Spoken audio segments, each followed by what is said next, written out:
एक मुलाकात अपनों के साथ के तहत कांग्रेस अध्यक्ष राजेश ठाकुर सोमवार को प्रखंड अध्यक्ष इम्तियाज अली से मिलने उनके घर पहुंचे। प्रखंड अध्यक्ष इम्तियाज अली ने कांग्रेस प्रदेश अध्यक्ष राजेश ठाकुर को शॉल ओढ़ाकर और गुलदस्ता देकर स्वागत किया।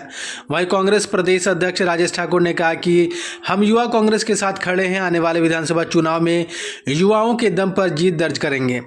राजेश ठाकुर ने कहा कि युवा कांग्रेस की ही प्रोडक्ट हूं, मेरी जीत में युवा कांग्रेस का अहम योगदान है। जो जिम्मेदारी है आने वाले दिनों में उसे बखूबी निभाऊंगा और युवा कांग्रेस के साथ को जहां मेरी ज़रूरत पड़ेगी वहां साथ खड़ा रहूंगा।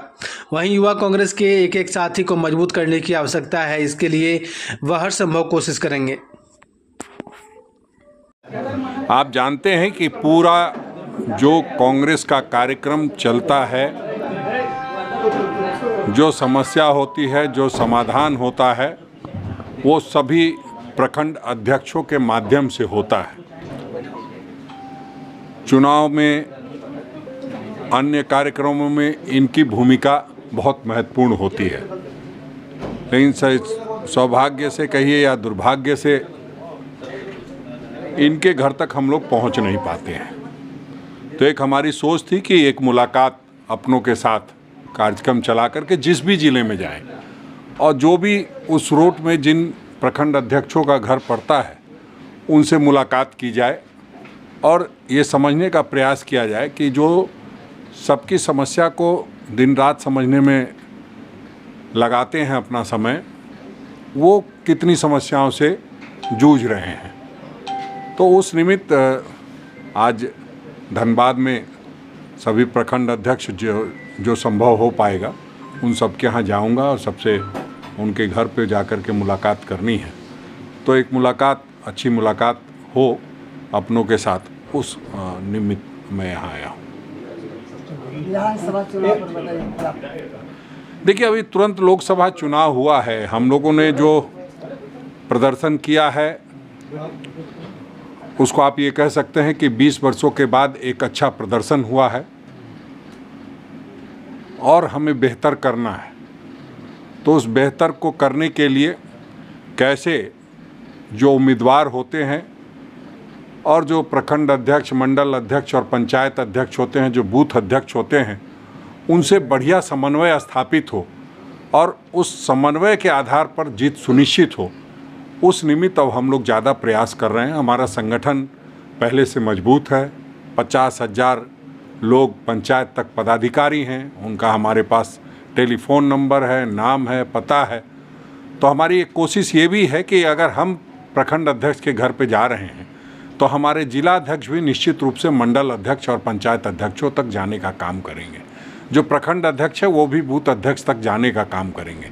तो काम का जब बंटवारा सही तरीके से होगा तो संगठन ज़मीन पर पहुंच पाएगा और ज़मीन पर जो समस्याएं हैं उससे अवगत होकर के अंतिम व्यक्ति तक को जो राज्य सरकार की योजनाएं चल रही है उसका लाभ दिलवा पाएगा। चुनाव में क्या स्थिति इस बार कांग्रेस की रहेगी? देखिए, ये जनता के ऊपर सब कुछ निर्भर करता है और लोकतंत्र में जनता जनार्दन होती है। हम भारतीय जनता पार्टी के लोग नहीं हैं और ना ही हम प्रधानमंत्री हैं जो कह दे कि 400 पार कर जाएंगे।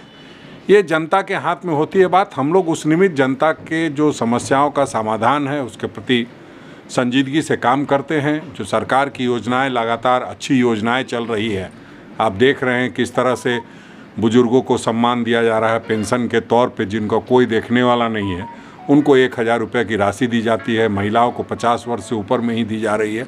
तो एक परिवार में अगर देखें तो 2-2 बुजुर्ग को उसकी सहूलियतें मिल रही है और उसको आगे बढ़ाने का महिलाओं के लिए काम हम लोगों ने शुरू किया है। 21 से 50 वर्ष तक महिलाओं को भी हम लोग 1,000 रुपया देने जा रहे हैं। तो हमारा बेसिक ये है कि हर घर में तरक्की हो और उस निमित्त हम लोग काम करेंगे तो निश्चित रूप से जनता हमारे साथ होगी। जैसे पिछले बार थी उससे ज़्यादा इस बार होगी, क्योंकि हमने किसानों का कर्जा माफ़ किया, हमने युवाओं को रोज़गार देने के साथ साथ स्वरोजगार पर ज़्यादा फोकस किया है। 25 लाख का लोन दिया जा रहा है।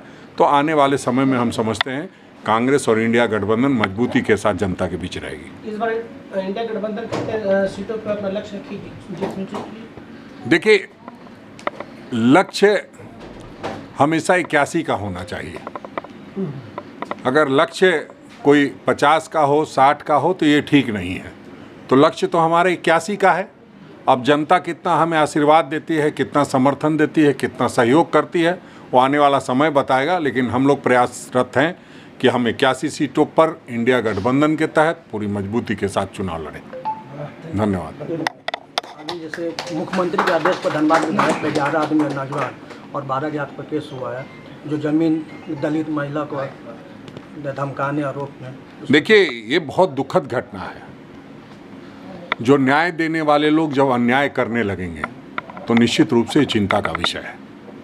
शासन प्रशासन की ज़रूरत अगर कोई आम व्यक्ति कोई काम कर रहा है वहाँ पड़ती है तो एक अलग बात होती है। लेकिन जब कोई खास व्यक्ति इस तरह के काम करने लगे तो निश्चित रूप से प्रशासन के लिए भी दुविधा होती है और उसमें प्रशासन को बहुत संजीदगी के साथ काम करना पड़ता है। तो हम समझते हैं प्रशासन जो है पूरी संजीदगी के साथ काम करेगा। अगर प्रशासन संजीदगी के साथ नहीं काम करेगा तो सरकार को फिर उस पर संज्ञान लेना होगा और जो भी इस तरह की घटना में शामिल होगा निश्चित रूप से उस पर कार्रवाई होगी। ऐसा अब जैसे कि जानते हैं विश्व प्रसिद्ध श्रावणी मेला का आयोजन प्रत्येक वर्ष होता है। जिला प्रशासन भागलपुर द्वारा, जो भागलपुर का क्षेत्र है सुल्तानगंज से असरगंज तक, धांधी बेलाड़ी तक, तो वहाँ तक के जो कांवड़िया पथ है और वहाँ की जितनी भी व्यवस्था है तो भागलपुर जिला प्रशासन द्वारा किया जाता है। धांधी बेलाड़ी में सांस्कृतिक कार्यक्रम का प्रतिदिन आयोजन किया जाता है संध्या 7 बजे से 10 बजे तक। तो 30 दिनों तक वहाँ कार्यक्रम चलेगा और उसी के लिए 140 आवेदन आए हैं सांस्कृतिक दलों का, उसका ऑडिशन लिया जा रहा है और जो भी अच्छे कलाकार हैं या पहले परफॉर्म कर चुके हैं उन सबों को अवसर दिया जाएगा। श्रावणी मेला जो 30 दिनों का कार्यक्रम होने वाला है उसके लिए चयन हो रहा है कि कौन कौन कलाकार उसमें पार्टिसिपेट करेंगे, कौन नहीं कर सकते हैं और लोगों को जो भी पार्टिसिपेट सेलेक्ट हुए हैं उनको वहाँ मौका मिलेगा, मानदेय राशि प्राप्त की जाएगी, सरकार द्वारा बढ़ावा दिया जाएगा कलाकारों को।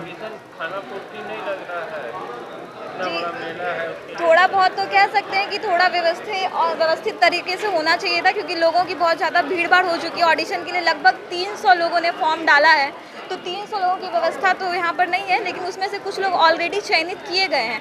तो जिस तरह से कि सर ने कहा था आते साथ कि आप सबको एक एक करके चूज़ किया जाएगा, वैसा हो नहीं पा रहा है। लोग अपने अपने तरीके से लाइन में चले जा रहे हैं, आ जा रहे हैं, तो ये तो नहीं है सही। लोगों को भी समझना होगा और यहाँ पर एक व्यवस्था भी बनानी चाहिए थी। अर्पिता चौधरी। पिछले कई सालों से आ रहे हैं कंटिन्यू, क्योंकि हम लोग को देवघर में शो करना रहता है तो पहले ऑडिशन देना पड़ता है, उसके बाद शो मिलता है हम लोग करने के लिए। तो यहाँ पहले हम लोग शो का ऑडिशन देंगे, सिलेक्शन होगा, उसके बाद हम लोग काम मिलेगा। ऐसा नहीं है कि सर मना नहीं कर रहे, सर बहुत ही समझा रहे हैं इन लोगों को, बट कलाकारों में ही गलती है, वो लोग सुन नहीं रहे सर की बात। सर कई बार माइक में उन्होंने अनाउंस किया कि सभी कलाकार अपनी सीट पे प्रॉपर्ली बैठे हैं, बट कोई बैठ नहीं रहा है, तो इसमें उनकी कोई गलती नहीं है। लेकिन हाँ, थोड़ा मोड़ा अव्यवस्थित है जो कि ऐसा नहीं होना चाहिए, लेकिन सर की गलती नहीं है। I think. मेरा नाम नीसू रॉय, पटना।